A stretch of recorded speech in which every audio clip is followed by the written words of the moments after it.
Bonjour à tous. Bienvenue au bulletin d'information à Top News. Au sommaire, Syrie appelle à libérer 4 figures militantes enlevées il y a un an.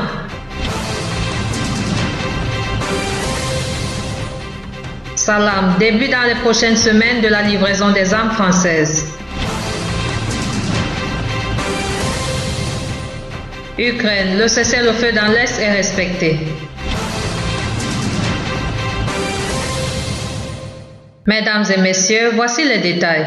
Plus de 50 organisations syriennes et internationales ont lancé un appel conjoint mardi pour la libération de 4 figures militantes enlevées un an auparavant dans une région contrôlée par les rebelles près de Damas.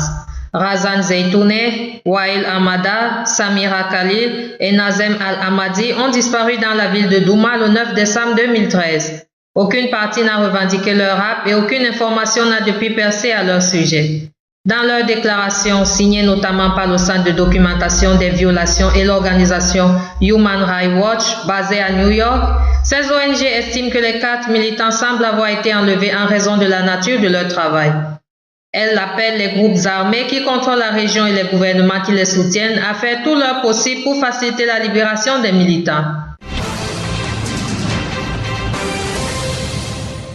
La conférence internationale sur la lutte contre la violence et l'extrémisme a débuté ce matin à Téhéran avec la participation d'une délégation syrienne présidée par le ministre des Affaires étrangères et des expatriés Walid al-Muallem et des représentants de 40 pays.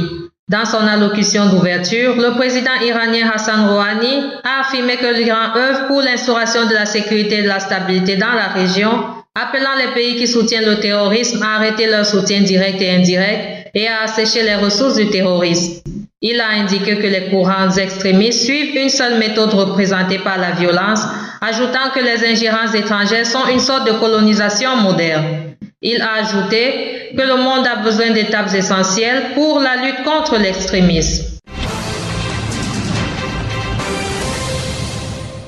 L'Iran soutient l'initiative russe pour relancer des négociations entre le gouvernement et l'opposition syrienne et contribuera à une solution politique au conflit, a affirmé hier lundi à Téhéran le chef de la diplomatie syrienne Walid Muallem. M. Zarif a affirmé que l'Iran avait dit depuis le début du conflit que nous devions trouver une solution politique sans intervention étrangère destructrice. Toutes les parties syriennes doivent être présentes pour parvenir à une solution, a-t-il ajouté, espérant que ces efforts porteront leurs fruits. L'armée libanaise a mené plusieurs opérations contre des positions djihadistes dans le jus de Ersal et du Kalamoun, dans la Beka, durant la nuit de lundi à mardi, rapporte l'Agence nationale d'information. Des hélicoptères de combat et de reconnaissance ont pris part aux opérations. La troupe a infligé des pertes dans les rangs des djihadistes à Wadi Med. Ces derniers étaient en mouvement en raison du blocage des passages illégaux par l'armée la veille. Les militaires ont également interdit l'entrée à Ersal aux blessés, à l'exception d'un cas de la famille Ogéré. Le président de la Chambre de première instance du tribunal spécial pour le Liban, qui juge les assassins de l'ex-premier ministre Rafik Hariri, le juge David Ray, a indiqué mardi que le nom de Walid Jumblat sera ajouté à la liste des témoins de l'accusation. Le nom du journaliste Ali Hamadeh, frère de Marwan Hamadeh, sera également ajouté à cette liste, a précisé M. Ray. Le juge a souligné que les témoignages de M. Jumblat et de M. Hamadeh Ali seraient pertinents pour le tribunal du fait des relations étroites qu'ils entretenaient entre eux avec l'ancien premier ministre Rafik Hariri. Le Liban va commencer à recevoir dans les prochaines semaines les armes françaises dont son armée a besoin pour faire face à la grave menace djihadiste, a déclaré le premier ministre Tamam Salam à l'AFP avant de se rendre en France. Tamam Salam entame demain mercredi une visite officielle à Paris, au cours de laquelle il rencontrera vendredi le président François Hollande, puis son premier ministre Manuel Valls. Le président ukrainien Petro Poroshenko a indiqué mardi que le cessez-le-feu décrété depuis le début de la matinée dans l'Est séparatiste de l'Ukraine était respecté. Il y a 1h30, nous avons déclaré un nouveau cessez-le-feu.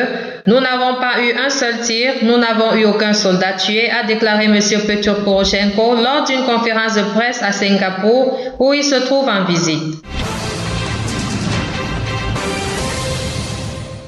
Autre titre, le Premier ministre britannique David Cameron est attendu mardi à Ankara pour une visite de travail afin d'évoquer avec les dirigeants turcs la crise syrienne et la lutte contre les djihadistes du groupe de l'État islamique, a-t-on indiqué de sources diplomatiques turques. David Cameron aura un entretien dans l'après-midi avec son homologue islamo-conservateur turc Ahmet Davutoglu qui rentrera d'un déplacement en Pologne. Une conférence de presse conjointe est prévue dans la soirée vers 18h GMT, puis M. Cameron aura un dîner de travail avec le président Recep Tayyip Erdogan dans son fastueux et controversé palais présidentiel. Enfin, une personne a été tuée mardi par l'explosion d'une bombe dans un village chiite de l'ouest de Bahreïn, petit pays du Golfe secoué par une vague de violence depuis le début en 2011 d'une contestation anti-gouvernementale, a annoncé mardi le ministère de l'Intérieur. L'explosion survenue à Karzakan a tué un Bahreïni et légèrement blessé un ressortissant asiatique, a ajouté le ministère sur Twitter, dénonçant une attaque terroriste. Lundi soir, un policier a été tué par une autre attaque dans un village chiite proche.